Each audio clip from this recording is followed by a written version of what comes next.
All right, y'all, I'm back with another Publix Deli hack. They got this honey hot chicken tender sub. Man, this went absolutely crazy. And y'all was right. This is actually $7.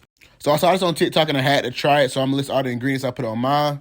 And honestly, when it comes to wraps, Publix is starting to be my go-to. So if y'all don't learn anything about Atlanta, y'all need to know that honey hot is the go-to flavor for wings.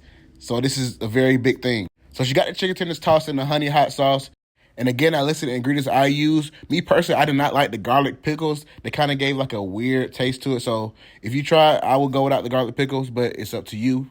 And of course, I went in with some salt, pepper, oregano, and some oil as well. I decided to go without the vinegar because I feel like it would be too acidic. Finish it off with some ranch, some of that hot honey sauce, and some bacon, of course. And when she started wrapping this is when I knew this was about to go crazy. And I wouldn't be Chef D if I didn't leave y'all with a drink hack.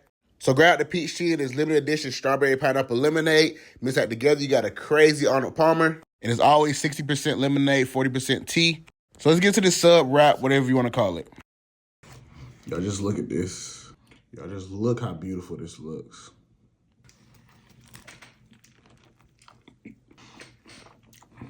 And no cap, I'll probably give this like a 9.5 out of 10. This went crazy. If I took the garlic pickles off, that'd probably be a 10. Finish that off with some chips and that strawberry pineapple peach Arnold Palmer. And one thing about it, two things for sure, Chef D the real GOAT. Make sure you follow for more. No cap.